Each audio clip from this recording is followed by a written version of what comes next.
PTI के किसी frontline उम्मीदवारों के कागजात नामजदगी मंजूर नहीं हुए। शाह महमूद कुरैशी के कागजात भी मुस्तरद हुए। वकील पीटीआई लतीफ खोसा का सुप्रीम कोर्ट में बयान। चीफ जस्टिस ने पूछा, पीटीआई क्या ये चाहती है कि 100% कागजात नामजदगी मंजूर हो जाए? हम आरओज़ को ये नहीं कह सकते कि किसी के कागजात मुस्तरद ना करें। चीफ जस्टिस ने कहा कि आपने दरखास्त के जवाब में आई रिपोर्ट पढ़ी। अगर इलेक्शन कमीशन ने गलत बयानी की है तो आप तहरीरी जवाब जमा करवाएं। आप यहाँ खड़े होकर रिपोर्ट को मुस्तरद नहीं कर सकते। लतीफ खोसा ने कहा, हमें अभी तक जलसा करने की इजाज़त नहीं मिल रही।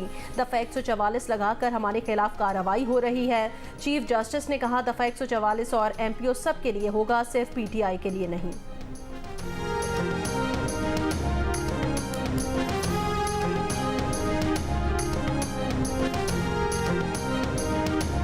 सुप्रीम कोर्ट ने बल्ले के निशान केस में वकील हामिद खान को बुला लिया। वकील पीटीआई शुएब शाहीन ने लेवल प्लेइंग फील्ड केस की समाअत के दौरान कहा, इस्तदा है कि आज ही केस समाअत के लिए मुकर्रर करके सुना जाए। कल पेशावर हाई कोर्ट में बल्ले के निशान से मुतालिक समाअत है, आज किसी भी वक्त केस की समाअत कर लें। चीफ जस्टिस ने कहा, हामिद खान कहाँ हैं, बुलाएं उनको। अगर आप उठकर कमरा अदालत आने की जहमत नहीं करेंगे तो हम क्या करें? सबसे ज्यादा दरखास्तें पीटीआई की आ रही हैं और सुनी भी जा रही हैं। केस भी लगवाना है और उठकर अदालत भी नहीं आना है।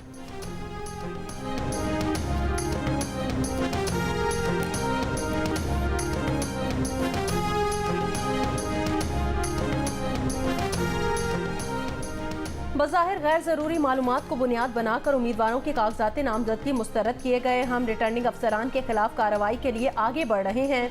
इलेक्शन ट्राइब्यूनल सिंध के जस्टिस अदनान अल करीम का इलेक्शन कमीशन के नुमाइंदे से मकालमा। उम्मीदवारों की अपीलों पर समाअत के दौरान सवाल किया। रिटर्निंग अफसरान को पहले तरबियत नहीं दी गई थी। नुमाइंदा इलेक्शन कमीशन ने कहा, रिटर्निंग अफसरान को 3 दिन की ट्रेनिंग दी है। NA 240 से MKM के उम्मीदवार अरशद बोहरा, NA 242 से आज़ाद उम्मीदवार अनवर तरीन की अपील मंजूर। रिटर्निंग अफसरान के फैसले का लदम करार दे दिए। उम्मीदवारों को इलेक्शन लड़ने की इजाज़त दे दी।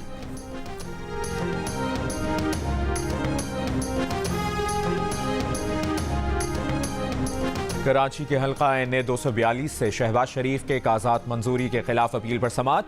वकील इलेक्शन कमीशन ने कहा, एतराज कुनंदा का कहना है कि शहबाज शरीफ ने हकायक छुपाए हैं। शहबाज शरीफ के वकील बोले, स्टेट बैंक ने लिख दिया है कि शहबाज शरीफ ने बतौर वज़ीर आज़म कोई तनख्वाह नहीं ली। समाअत में कुछ देर के लिए वक्फा। NA 122 लाहौर से बानी PTI के कागजात नामजदगी मुस्तरद करने के खिलाफ अपील पर समाअत आज फिर होगी। NA 119 लाहौर से मरियम नवाज के कागजात की मंजूरी के खिलाफ अपील भी आज सुनी जाएगी।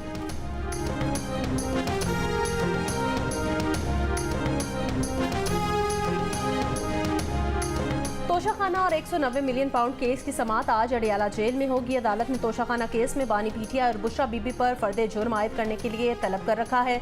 मुल्जिमान की दरखास्त जमानत पर भी फैसला आज होगा।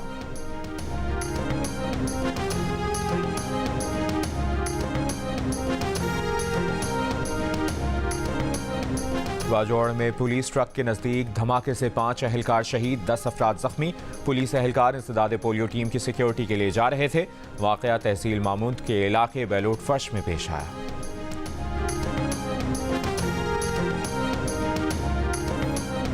बर्फबारी के बाद वादी ज़ियारत ने सफ़ेद चादर ओढ़ ली। आसमान से गिरते रुई के गालों ने वादी के हुस्न को 4 चांद लगा दिए।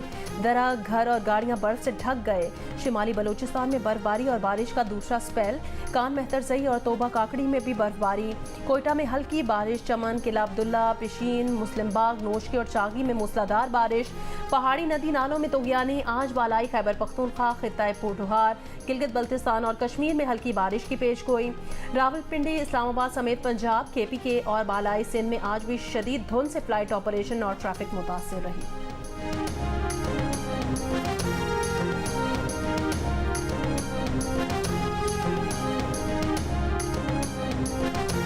दुनिया के मुख्तलिफ ममालिक में फैलने वाले कोरोना JN1 वेरिएंट के 4 केसेस पाकिस्तान में भी सामने आ गए।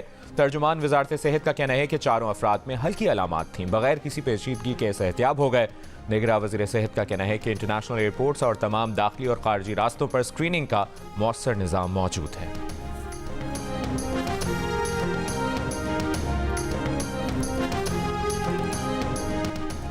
इसराइल का वस्ती गजा में अस्पताल पर ड्रोन हमला, अलक्सा अस्पताल से जख्मियों और अमले का जबरी इनखला। आलमी इदारा सेहत का कहना है 600 जख्मियों। डॉक्टर्स और अमले की कोई खैर खबर नहीं। गजा में इलाज के लिए अलक्सा अहम है। जबरी इनखला से पहले इमरजेंसी मरीजों से भरी हुई थी। सरबराह WHO के मुताबिक शिमाली गजा के अस्पतालों को 12 रोज से दवाओं और आलात की कोई सप्लाई नहीं। मगरबी किनारे में भी इसराइली फौज ने डॉक्टर और नर्स को गिरफ्तार कर लिया। मकबूजा बैतुल मकदस में काबिज फौज की फायरिंग से 4 साल की बच्ची जाँ बहक।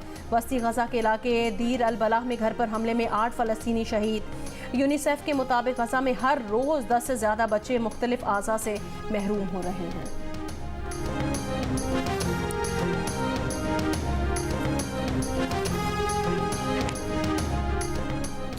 जुल्फ़िकार अली भुट्टो की फांसी के खिलाफ सदारती रेफरेंस की सुप्रीम कोर्ट में समाअत आज होगी।